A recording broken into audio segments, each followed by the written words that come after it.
Soborno et Valentin Godichon, qui vont aborder l'intelligence artificielle, un outil pour retrouver les informations dans les documents.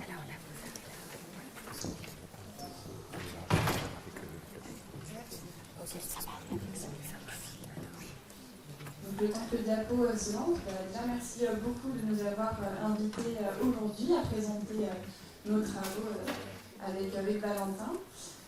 C'est aussi la première fois qu'on participe à cette journée.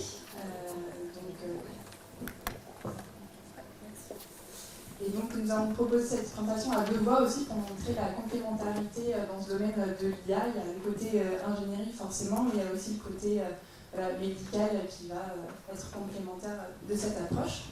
Donc rapidement, Marion Soborno, je suis médecin de santé publique au CHRU Tours, dans le département d'information médicale et également dans l'équipe du centre de données cliniques qui s'occupe de l'entrepôt de données de santé basé à l'hôtel de Tours, du coup au sein du réseau des entrepôts de données du Grand Ouest. Et Valentin Godichon, je suis data analyst et ingénieur de recherche pour le centre exact. Et donc ce matin vous avez vu comment on traite les images, les vidéos, comment on traite le signal. Là on va vous proposer un troisième exemple d'application. Donc ça va être comment on traite finalement le texte, et notamment les comptes rendus médicaux et paramédicaux. Donc voilà, on va se servir de l'intelligence artificielle comme d'un outil pour retrouver les informations qui sont nichées dans le texte. Aujourd'hui, il y a beaucoup de texte qui est produit, et donc beaucoup d'informations qui est contenue et qui est cachée dans tout ce texte. Donc tout d'abord, on va commencer par refaire un petit tour de ce qu'est l'intelligence artificielle très rapidement, vu que ça a déjà été évoqué. Donc c'est quand des machines comme des ordinateurs qui vont pouvoir faire des choses qui vont ressembler à ce que peut faire un cerveau humain. J'insiste bien sur la notion de ressemblance, ça ne va pas remplacer, c'est pas une imitation parfaite, mais c'est quelque chose qui tend vers ce genre de choses. Par exemple, l'intelligence artificielle va pouvoir apprendre en regardant des données, comprendre et répondre à des questions, ou alors décider dans certaines situations de ce qui peut être fait. L'intelligence artificielle, c'est quelque chose qui est maintenant assez répandu, en fait, sans qu'on s'en aperçoive. C'est quelque chose qui est déjà très utilisé au quotidien. Donc, par exemple, quand on cherche son chemin sur une application avec une carte, c'est des bases de données qui vont être interrogées et on va trouver le meilleur itinéraire pour passer du point A au point B. On va avoir de la reconnaissance de visage, donc comme avec des filtres photos ou vidéos sur des messageries instantanées ou des réseaux sociaux. Ou alors, comme vous pourriez parler à votre téléphone, lui poser des questions ou d'autres outils à la maison. Ça, c'est de l'intelligence artificielle. J'insiste bien sur le fait que l'intelligence artificielle, c'est pas un humain. Elle va imiter des choses que nous, on sait faire, mais parce qu'on lui a appris à faire ça et on a défini certains paramètres pour qu'elle puisse le faire. Dans notre travail, l'intelligence artificielle, ça va être un plus. On va pouvoir travailler plus efficacement, dans le sens où on va pouvoir traiter beaucoup plus de données dans un temps qui va être plus restreint. On va pouvoir éviter de faire une tâche qui peut être répétitive, automatiser la récupération d'informations, donc là c'est vraiment ce qu'on va vous présenter juste après, et soutenir le travail des professionnels de santé. Aujourd'hui, il y a beaucoup trop de travail pour trop peu de gens, et donc il faut les aider à pouvoir travailler plus efficacement. Et donc on en vient à la thématique globale de notre intervention. En quoi l'intelligence artificielle a-t-elle une place dans nos pratiques ? En médecine, on va avoir l'intelligence artificielle qui va venir en soutien et en aide à la prise de décision, comme on l'a vu avec les deux présentations précédentes. Mais ça ne va pas remplacer l'intervention de l'humain et l'intervention des professionnels médicaux. Nous, on va s'intéresser donc aux données textuelles.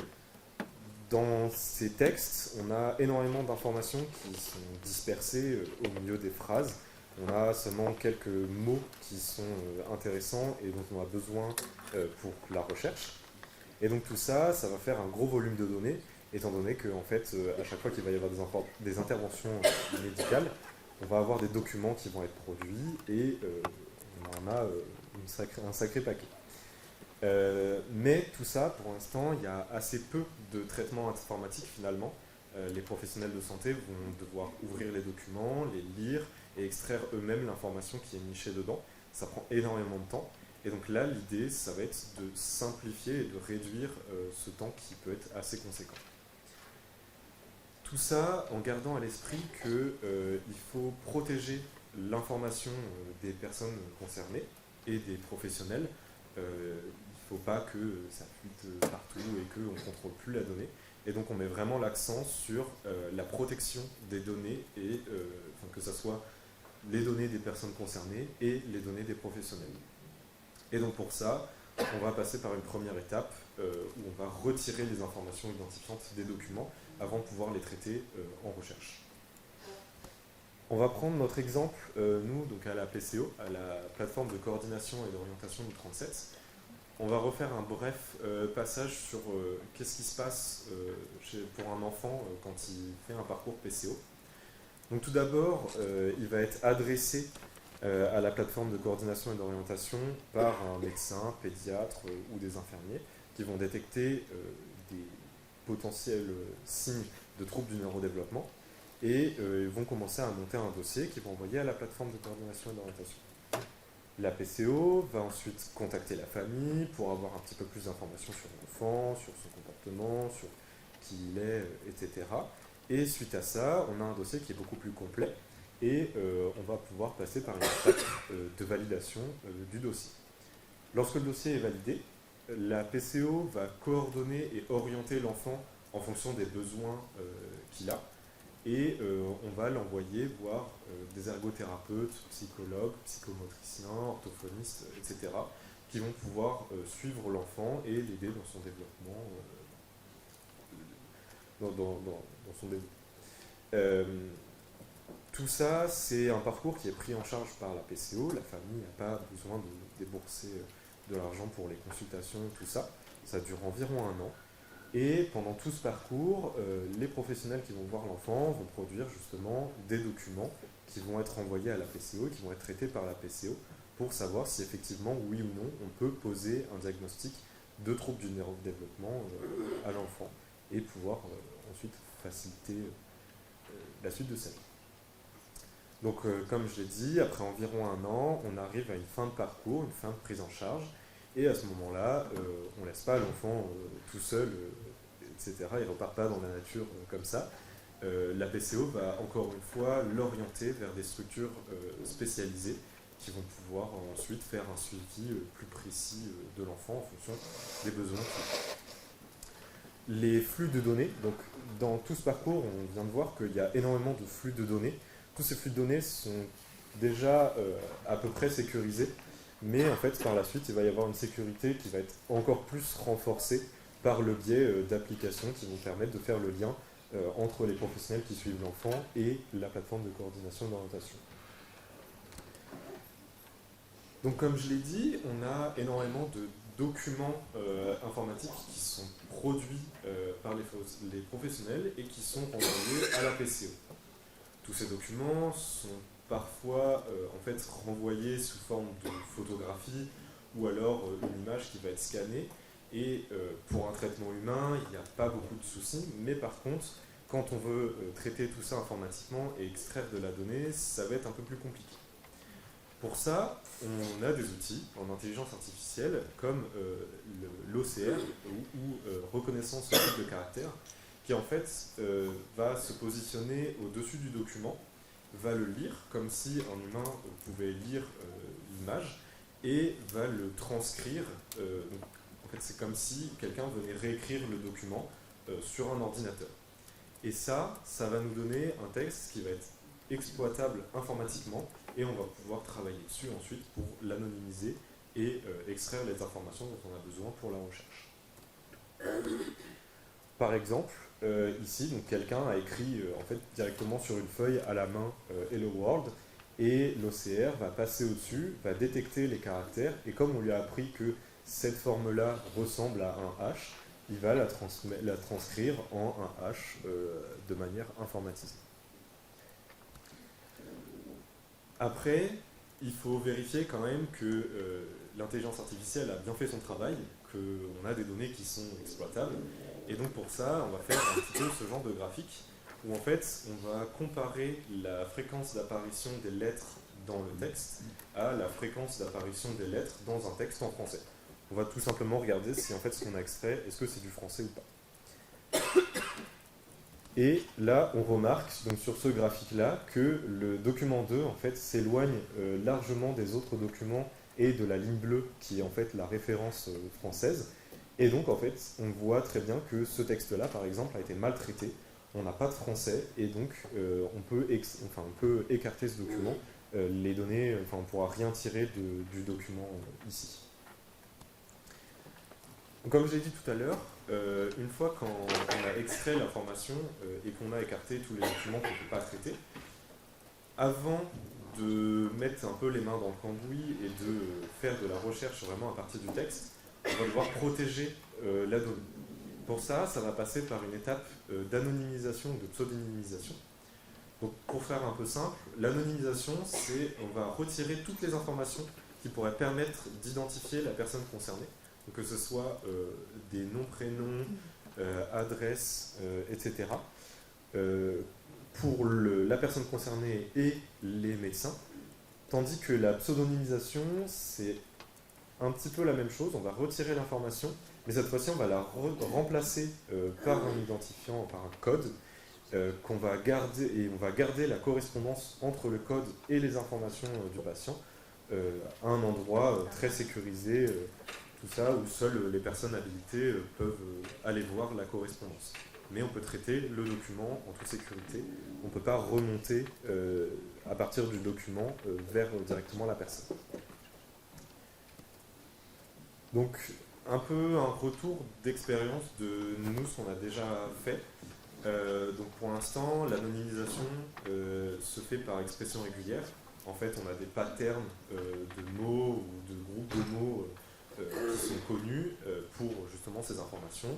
Et on va aller les chercher dans le texte. Et si ça y ressemble, on enlève et l'information disparaît. L'autre méthode, c'est on va comparer les informations du texte à d'autres sources de données. Il y a des bases de données des professionnels de santé où on connaît leur numéro de téléphone, leur nom, prénom, tout ça.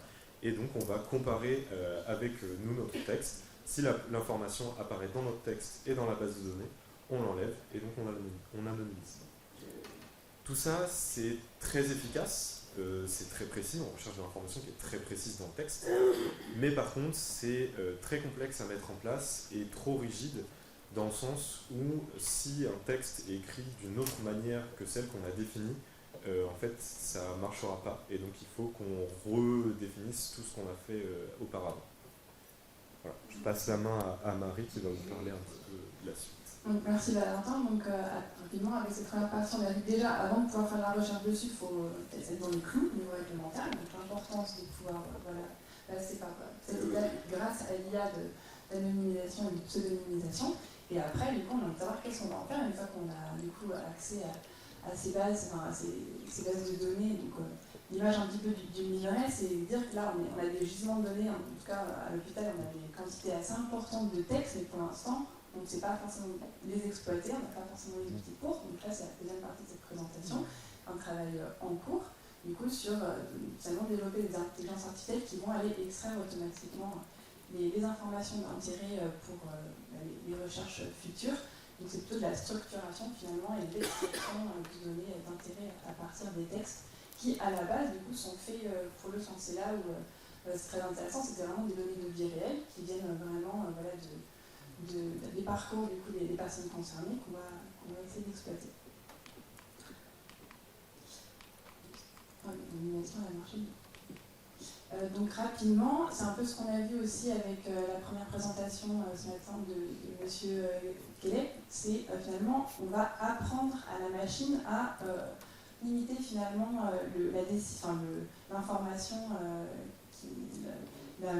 qu'on veut rechercher, dans le sens où c'est de l'apprentissage supervisé où on lui donne finalement un petit peu la réponse qu'on est censé récupérer avec cette intelligence artificielle. Il y a un autre paradigme qui existe, c'est le non supervisé, c'est-à-dire qu'on va laisser finalement la machine faire elle-même des hypothèses, et puis dans un deuxième temps, le professionnel, on va dire expert, va aller poser des informations sur ces regroupements que l'intelligence artificielle a proposés. Nous, on est vraiment dans le premier cas, supervisé un peu avec l'image du professeur qui montre à la machine quelles sont les informations d'intérêt et comment elle va les catégoriser. Et donc la machine, ensuite, elle va prendre des exemples qu'on lui a montrés pour les retrouver par la suite. Donc pour ça, on a besoin d'une grande quantité de données, donc d'où l'importance de se baser sur des entrepôts de données protégés. Ensuite, du coup, on va quand même avoir besoin des experts médicaux, paramédicaux pour qu'ils disent quelle est vraiment l'information pertinente, à quoi elle ressemble vraiment concrètement. Et donc la qualité du coup de cette, on appelle ça l'annotation, donc le fait d'associer finalement l'information vraiment présente qu'on veut extraire avec la source. Donc vraiment cette qualité d'annotation, elle est vraiment fastidieuse mais indispensable en fait à nos modèles d'apprentissage supervisé, parce que derrière c'est ce qui va ressortir si on dit garbage in ou garbage out. Si on montre des mauvais exemples à notre intelligence artificielle, elle va nous sortir de mauvais exemples. C'est ce qu'on a un peu pu voir dans le passé avec des modèles d'intelligence artificielle prédictive qui, parce qu'on avait mal appris, notamment avec des réseaux sociaux, à faire de la discrimination ou autres travers, et finalement derrière elle avait elle-même aussi reproduit ces travers. Donc il faut faire assez attention avec cette étape-là.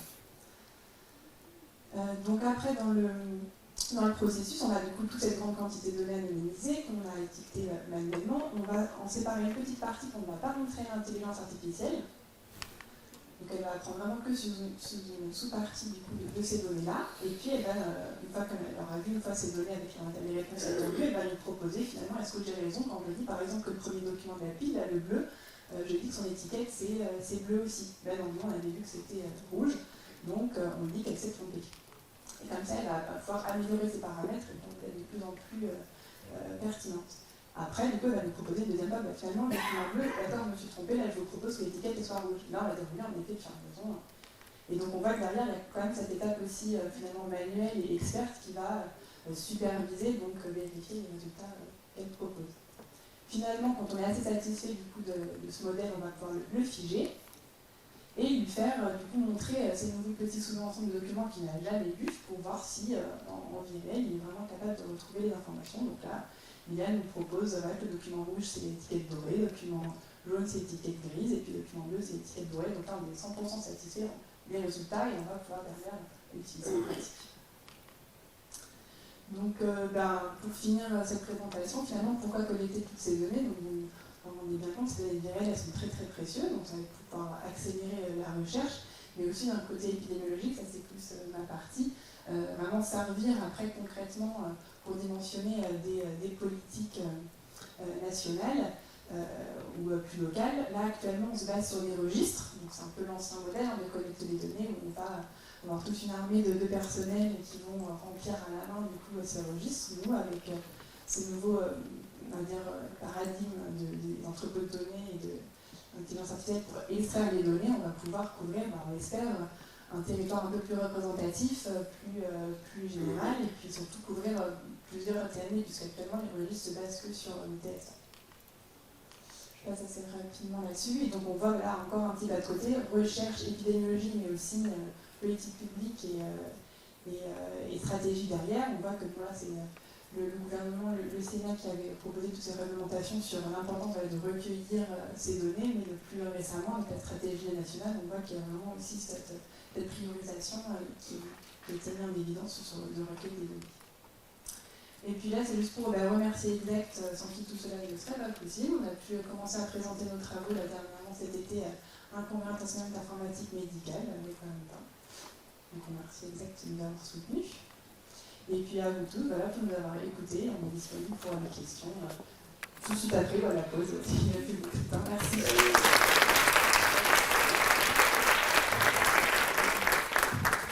Merci.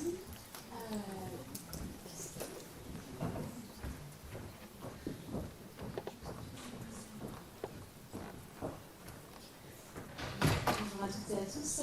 Merci beaucoup pour cette présentation. Je suis Fanny Gollier-Brillant, professeure associée en psychiatrie de l'enfant et de l'adolescent au CHU de Nantes. Je ne sais pas si ma question est exactement dans le sujet, mais j'ai été très perturbée, ça fait un peu plus d'1 an, dans la connaissance d'une étude qui comparait les capacités diagnostiques au sein de 3 settings différents. Un, c'était juste une intelligence artificielle générative. L'autre, c'était un médecin avec Google. Et le troisième, c'était un médecin avec intelligence générative. Et le résultat, c'était que l'intelligence générative était supérieure aux 2 autres bras. Et donc, j'avais envie d'avoir votre retour ou vos impressions, parce que il y a quand même des questions autour de la façon dont on va pouvoir incorporer l'intelligence artificielle dans notre métier.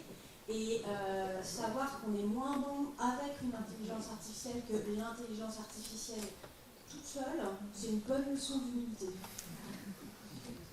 Merci cette question, je ne sais pas si...